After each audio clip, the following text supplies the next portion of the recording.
It was driven by government agencies. The government agencies control the research. In the case of the second Green Revolution, it is driven by Monsanto. It is a Monsanto-driven revolution.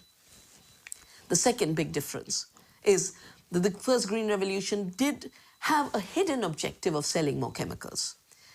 But its first objective was providing food. It was food security. And yes, they grew less pulses, they grew less oilseeds, but they did grow more rice and wheat. It fed people. The second Green Revolution has nothing to do with food security. It's not about food security. It is about returns to Monsanto's profits. That's all it is about.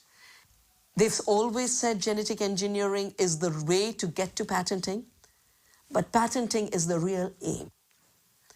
If you look at Monsanto's research agenda, they are testing at this point something like 20 crops with Bt genes in them. There's nothing they're leaving untouched. The mustard, the okra, the brinjal, the rice, the cauliflower. Once they have established the norm that seed can be owned as their property, royalties can be collected, we will depend on them for every seed we grow, of every crop we grow.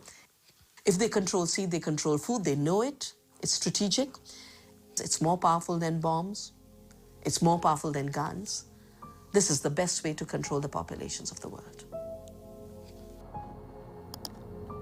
Monsanto responds to Ms. Shiva's persuasive argument by brandishing its pledge: integrity, dialogue, transparency, and sharing.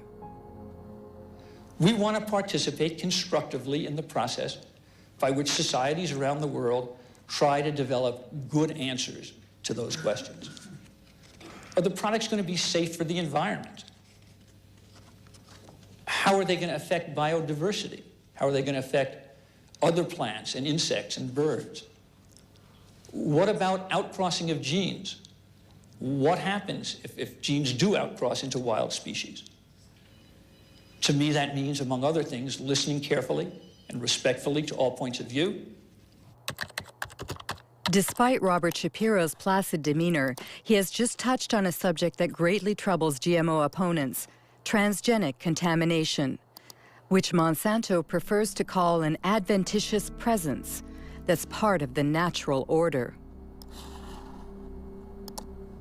According to a study led by Berkeley professor Dr. Ignacio Chapela, GMOs have already contaminated Mexican corn. But when the scientific journal Nature published the study's findings, it triggered a violent controversy.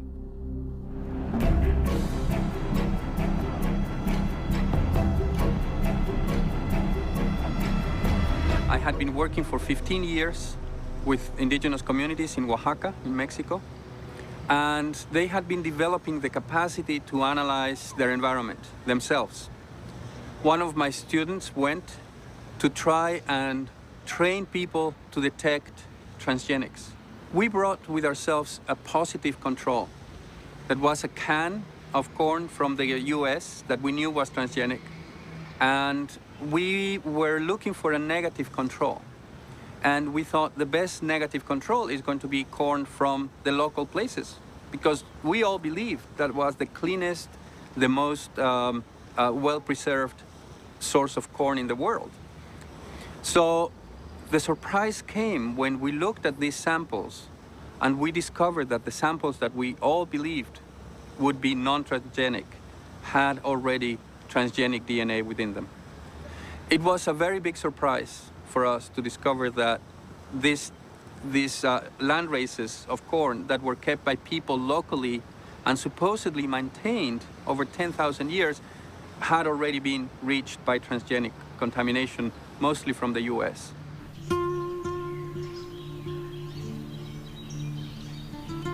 Mexico is the center of origin for corn. More than 150 local corn varieties can be found in just the southern region of Oaxaca. This extensive biodiversity is a treasure, the world's genetic reservoir of corn. Millions of Mexican farmers have maintained it for thousands of years. This corn is for the family? Yes, only for the family. We use it to make tortillas. This year is a good size, so we'll save it as seed for next year's planting. You don't buy your seeds. No. You exchange them. Yes, it's our ancient barter system.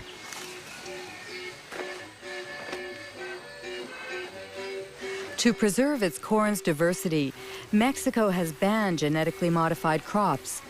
However, due to the NAFTA free trade agreement it signed with the United States and Canada, Mexico cannot stop the massive importation of American corn, 40% of which is genetically modified. This industrial corn, as it's called in Mexico, is highly subsidized by the U.S. government.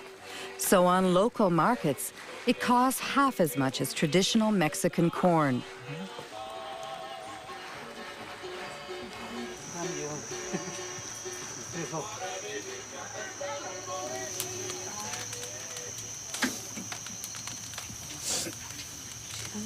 Do you always make your tortillas with local corn? Yes. It's natural and has a better yield. Also, it's more nourishing because it comes from pure soil.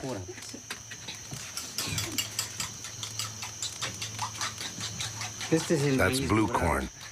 In the past, my ancestors only planted this kind of corn. Today, we maintain it as well. It existed before the Spanish conquest. Yes, there's another kind of conquest. What's the new conquest? It's the transgenic conquest that wants to destroy everything by making local corn disappear so that their industrial corn can dominate. If they succeed, we'll be dependent on multinationals. We'll be forced to buy the fertilizer and insecticides they sell, because without them, their corn won't grow. Whereas the local corn grows very well without fertilizer or herbicide. Look at it. It's very beautiful.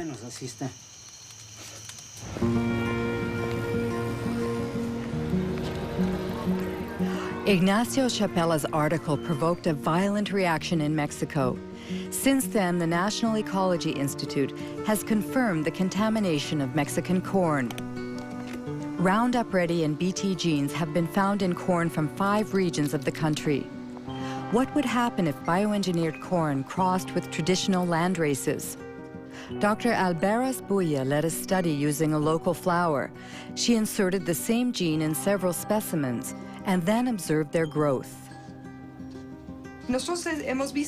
We observed that 2 plants, strictly identical from a genetic point of view, in other words, they both have the same genome, the same chromosomes and the same transgene.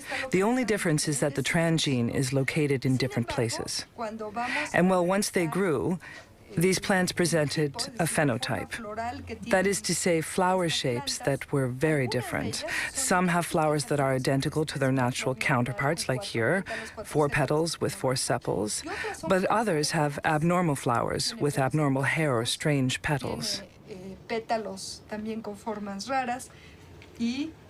In addition, some are completely monstrous. The only difference in all of these plants is the location of the transgene, which was inserted randomly. Why is that worrisome? In Mexico, once the transgenic corn seeds have been released into the environment, it's very likely that the transgenes will insert themselves into the genomes of the local Mexican varieties. It's an unavoidable phenomenon, because corn plants cross naturally by wind-blown pollen.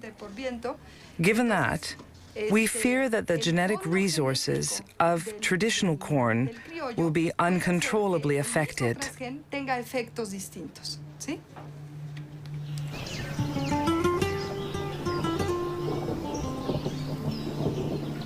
Buenos días, los seguimos invitando para que... Good morning. We invite you to attend a meeting about the new diseases which are infecting our corn because of transgenic contamination. sobre todo por la contaminación por transgénicos. Aldo heads an organization of indigenous people. For 2 years, he's been leading an information campaign in Oaxaca communities, where Elena Alvara's fears have already been confirmed.